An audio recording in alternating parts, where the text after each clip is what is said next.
వాహిని ప్రేక్షకులకు నమస్కారాలు. నా పేరు డాక్టర్ బిఏ వెంకటస్వామి. నా వయసు 87 సంవత్సరాలు. మా కుటుంబం అంతా ఆయుర్వేద కుటుంబం, వంశపారంపర్య వస్తున్న వైద్యం ఇది. రెండవది, నేను ఆయుర్వేదంలో 20 పుస్తకాలు రాశాను. అందులో ఒకటేమో నాటు వైద్యం అని 660 పేజీల్లో పుస్తకం, పెద్ద పుస్తకం రాశాను. దాంట్లో చిట్కా వైద్యాలన్నీ దాంట్లో ఉన్నాయి. ఆ పుస్తకం మీ దగ్గర ఉంటే డాక్టర్తో అవసరం లేదు.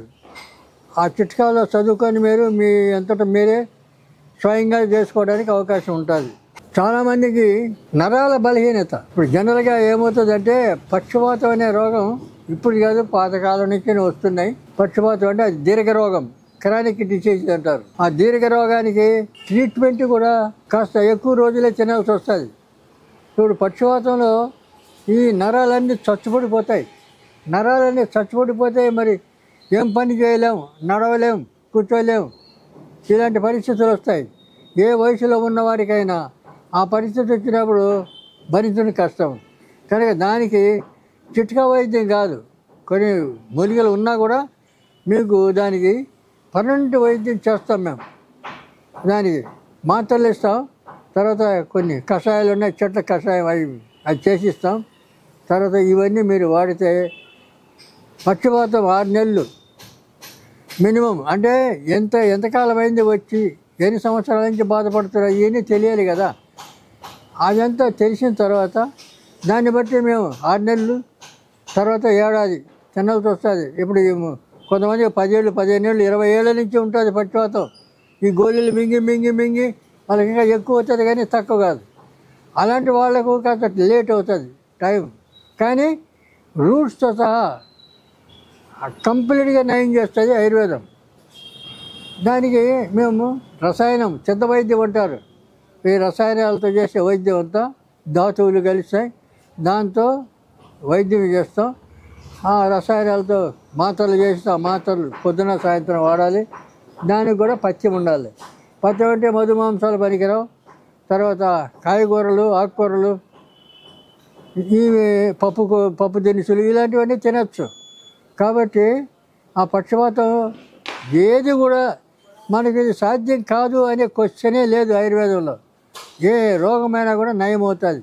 మరి ఎందుకంటే నమ్మకంతో ఆయుర్వేదం వాడాలి. నమ్మకంతో వాడితే తప్పనిసరిగా నయం అవుతుంది. దాని గురించి ఇంకా కొన్ని చిన్న చిట్కాలు ఏంటంటే, ఈ మన ఇళ్ళ చుట్టే ఉంటాయి కుప్పింటాకని. ఆ కుప్పింటాకు మొత్తం ఏర్లతో సహా పైకి తీసి, ఆ ఏర్లకు ఉండే బెరడు తీసి మెత్తగా దంచి పెరుగులో తినాలి. పెరుగులో తింటే పక్షవాత కీళ్ళు, పట్లు గిట్లు వదిలిపోతాయి. పనిచేస్తుంది అది ఈ పక్షవాతానికి. అట్లనే మేక మేయిన ఆకు అని ఉంది. ఈ ఆకు చెట్లన్నీ తింటుంది మేక, కానీ ఈ ఒక్క చెట్టును మాత్రం తినదు. అది మహాచేదు ఆ చెట్టు. దాని ఏర్లు కూడా ఈ పక్షవాతానికి వాడతారు. ఇలాగ ఈ చిట్కా వైద్యాలన్నీ కంటే మా దగ్గరికి వస్తే మేము దానికి తగిన వైద్యం చేస్తాం, మందులు ఇస్తాం.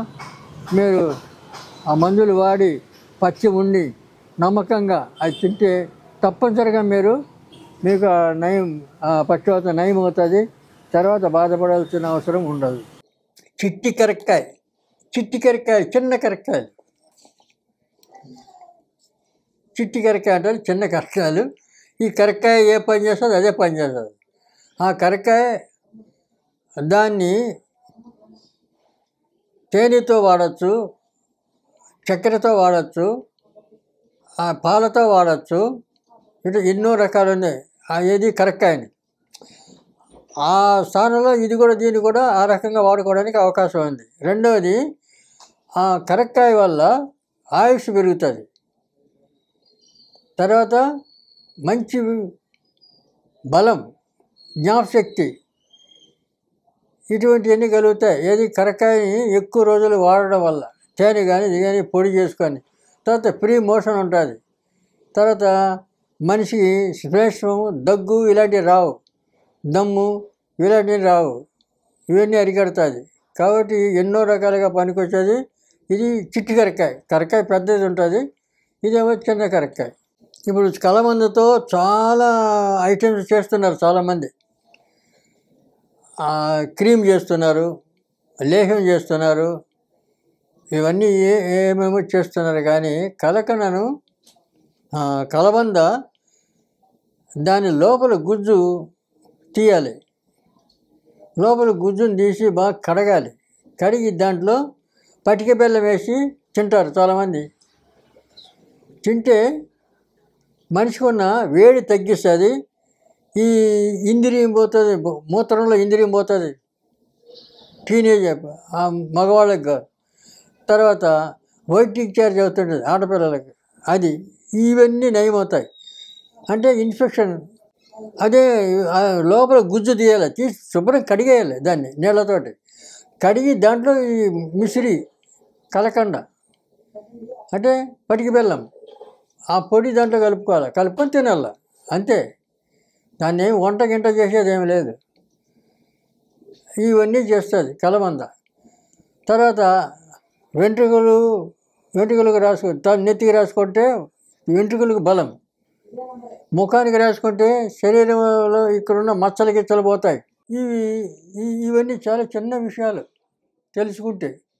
తెలియకపోతే పెద్ద విషయమే. కనుక ఈ చిన్న విషయాల గురించి మీకు ఒక్కొక్కటి కొన్ని విషయాలన్నీ చెప్పాలని ఇదివరకు కొన్ని చెప్పాము, మళ్ళీ ఇప్పుడు కూడా చెప్తున్నాం. ఇంకా ముందు కూడా ఇటువంటి చిన్న విషయాలు మనం వాడుకోవడానికి అవకాశం ఉన్న వాటికి మనం తప్పకుండా వాడుకోవాలి.